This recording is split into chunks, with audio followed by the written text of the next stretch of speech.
Form क्या है? B है। औज़ुबिल्लाहि मिनश शैतानिर रजीम, बिस्मिल्लाहिर्रहमानिर्रहीम। आप सबको नबी हज़ारे की तरफ से सुबह पहर। वक़्त ज़ाय करने के बगैर हम आज टॉपिक को छेड़ेंगे, डायरेक्ट और indirect narration of objective sentence. सबसे पहले हम डिफिनीशन को जान लेते हैं। It is a type of sentence that is used for pray and wish etcetera. मतलब यह है कि ये हमारे साथ किसी दुआ या ख्वाहिश के और वगैरह के लिए इस्तेमाल किया जाता है। नोट में यहाँ पर लिखा क्या है? It will use sign of exclamation. Sign of exclamation कब इस्तेमाल होगा? At the end of the sentence होगा। साइन ऑफ एक्सक्लेमेशन जो है जब जैसा कि हमारे साथ हम एक्सक्लेमेटरी सेंटेंस में हम इंटरजेक्शन के पीछे इंटरजेक्शन के आखिर में इस्तेमाल करते थे। अब यहाँ पर क्या होगा? यहाँ पर हम सेंटेंस के आखिर में इस्तेमाल करेंगे।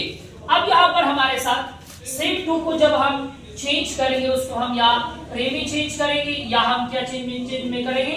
विश में चेंज करेंगे। तो उसके लिए क्या है हमारे साथ? जब अगर हमारे साथ प्रे हो तो आप क्या लिखोगे? प्रेड लिखोगे। अगर यहाँ पर विश है तो आप विश लिखोगे। अगर यहाँ पर कोई बद्दुआ है तो आप क्या लिखोगे? कोर्स लिखोगे। तो चलते हैं एग्जांपल की तरफ। एग्जांपल हमारे पास सबसे पहले ये है कि he said to me may you live long। ये हमारे साथ क्या है? ये एक ऑब्जेक्टिव सेंटेंस है, इसको चेंज करेंगे।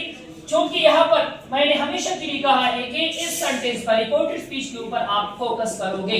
तमाम फोकस इस रिपोर्टेड जो ये कहता है यहीं पर आप रिपोर्टेड स्पीच में जो रिपोर्टेड वर्ब होता है, यहाँ पर इसको रिपोर्टेड वर्ब कहते हैं, रिपोर्टेड वर्ब उसके मुताबिक लिखोगे। क्योंकि यहाँ पर हमारे साथ दुआ है, यहाँ पर हम लिखेंगे ही प्रेड। अगर यहाँ पर आपने मी लगाया तो भी ठीक है, अगर मी नहीं लगाया तो भी ठीक है। अगर मी को नहीं लगाओगे तो ये ज्यादा बेहतर होगा।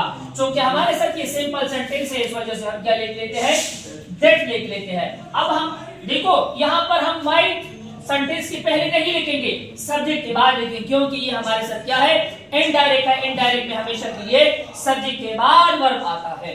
अब यहाँ पर हमारे साथ ये सेकंड पर्सन है। सेकंड पर्सन को हम ऑब्जेक्ट की जगह पर चेंज करेंगे। क्योंकि यहाँ पर हमारे पास सेकंड पर्सन है, सेकंड को ऑब्जेक्ट की जगह ओ की जगह पर चेंज करेंगे। ओ मींस ऑब्जेक्ट यहाँ पर चेंज करेंगे। हमारे साथ ये क्या है?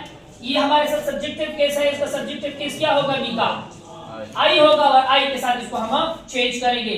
अब हमारे साथ यहाँ पर वर्ब है माइट, जो मॉडल वर्ब है माइट। माइट को हम चेंज करेंगे। माइट फर्स्ट फॉर्म है, सेकंड फॉर्म इसका माइट है, थर्ड फॉर्म इसका माइट है। क्योंकि यहाँ पर मैंने लिखा है, मैंने पहले वीडियो में मैं आपको बार-बार बता चुका हूँ कि यहाँ पर माइट को हम फर्स्ट फॉर्म को हम सेकंड फॉर्म में चेंज करेंगे, सेकंड फॉर्म को हम थर्ड को हम रिमेन करेंगे। क्योंकि यहाँ पर में फर्स्ट फॉर्म है, इसको हम माइट में चेंज करेंगे। क्योंकि यहाँ पर मैंने लिखा है। और बाद में आप जो दोबारा वर्ब होता है उसको आप चेंज नहीं करोगे, क्योंकि आपने एक मर्तबा वर्ब को चेंज किया। अब हमारे साथ ये लिव लॉन्ग हो गया। अब नेक्स्ट एग्जांपल की तरफ आते हैं। हमारे साथ दूसरा एग्जांपल है I said to her would that you were successful। अब सर ये बहुत उम्दा एग्जांपल है। इंशाल्लाह इस एग्जांपल से आपको बहुत ज्यादा इंफॉर्मेशन मिलेगी, बहुत ज्यादा नॉलेज मिलेगा। क्योंकि यहाँ पर हमारे साथ क्या है? विश है। विश कैसे है? यहाँ पर सेंटेंस में तो है You were successful, इसमें तो दुआ है नहीं। दुआ वाले किस कहां से शुरू होता है? में से शुरू होता है। क्योंकि would that है, इसमें हमारे साथ क्या है? विश है। ज़हन में ये याद रख लेना कि मे जो होता है ये दुआ के लिए इस्तेमाल होता है। would जो है ये हमारे साथ किस चीज के लिए इस्तेमाल होता है? विश के लिए इस्तेमाल होता है। हम इसको चेंज करेंगे I wish that। क्योंकि मैं आपसे पहले भी कह चुका हूं कि जो हमारे साथ स्पोकन टू जो होता है उसका अगर आप यहाँ पर लिखोगे तो भी ठीक है, अगर नहीं लिखोगे तो भी ठीक है, अगर लिखोगे तो ये ज्यादा बेहतर होगा। अब अगर नहीं लिखे तो कोई फर्क नहीं है। अब यहाँ पर देखो बेटा, मैंने आपसे पहले भी कहा है कि आप हेल्पिंग वर्ब को सब्जेक्ट से पहले नहीं लिख सकते इनडायरेक्ट में। अब यहाँ पर हमारे साथ ये हमारे यू है और यहाँ पर यू हमारे साथ सेकंड पर्सन के मुताबिक उस फॉर्मूले के मुताबिक हमारे पास क्या है? सेकंड को हम ऑब्जेक्ट के साथ चेंज करेंगे। क्योंकि हमारे पास ये सब्जेक्टिव केस है, हर का सब्जेक्टिव केस क्या है? शी है। तो यहाँ पर मैंने शी लिख लिया। यहाँ पर मैंने क्या लिख लिया, शी लिख लिया। अब क्योंकि मैंने आपसे कहा है कि फर्स्ट फॉर्म को सेकंड फॉर्म में चेंज करोगे, सेकंड फॉर्म को थर्ड फॉर्म में चेंज करोगे, थर्ड फॉर्म को रिमेन होगा। तो यहाँ पर एक इंपॉर्टेंट इंफॉर्मेशन है आपके लिए, बहुत जो आपकी जिंदगी को बदल सकता है। क्योंकि अगर ये एमसीक्यू जाकर आपने गलत कर दिया जिंदगी भी नहीं बदल सकती, क्योंकि ये बहुत इंपॉर्टेंट क्वेश्चन भी है। यहाँ पर हमने क्या देखो, यहाँ पर हमारे साथ ये वर्ड जो है, ये वर्ड, इसका सेकंड थर्ड फॉर्म क्या है, ये खुद सेकंड फॉर्म है, इसका थर्ड फॉर्म क्या है, बीन है। इसका सेकंड फॉर्म क्या, हम यहाँ पर बीन लिख सकते हैं। यहाँ पर सेंटेंस क्या होगा, मैंने बीन लिखा है, यहाँ पर सेंटेंस क्या होगा, शी बीन सक्सेसफुल। अगर हम शी बीन सक्सेसफुल लिखेंगे तो उसका ये मतलब हुआ कि प्रोग्राम बढ़ गया, फिर आपका ये जो सेंटेंस का प्रोग्राम है ये बढ़ गया। ठीक है, अब यहाँ पर देखिए, क्योंकि यहाँ पर बीन जो है किस चीज से आता है, टू बी हेल्पिंग वर्ब के साथ आता है, जो जिसको हम क्या कहते हैं, has, have, it, will have कहते हैं। उसके बाद हम बीन लगाएंगे, क्योंकि यहाँ पर ये सेंटेंस ठीक है, ये सेंटेंस ठीक है कि she had been successful, she had been successful. अब यहाँ पर हमारे साथ दूसरा भी है सेंटेंस, हाँ सारे के सारे नहीं, हमारे साथ ये नहीं लगता कि आप फिश लगाओ या प्रे लगाओ, क्योंकि सेंटेंस ऐसे भी होते हैं जहां पर भी बदुआ हो जाती है। यहाँ पर the beggar said to me, may you live long, may you go to hell।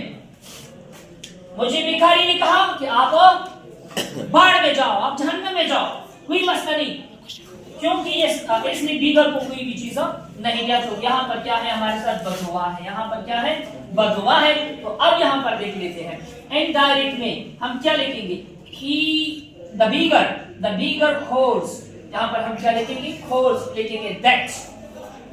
अब हमारे पास यहाँ पर सेकंड पर्सन है, सेकंड को यहाँ पर we के साथ चेंज करेंगे, we का क्या है, I है, तो यहाँ पर हमारे साथ I might go to hell।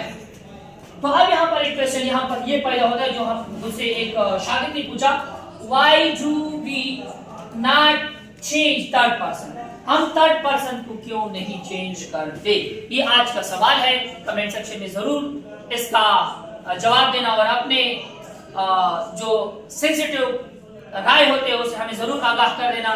तब तक के लिए मुझे यानी नवीन अंजम खानजादा को इजाजत दीजिएगा, और एक शेर के साथ, अगर आप ये सारी वीडियो नहीं देखोगे तो फिर आपका ये क्वेश्चन होगा, मुद्दत हुई सयाद ने छोड़ा भी तो क्या, था बेपरवाज नहीं राहे चमन याद नहीं।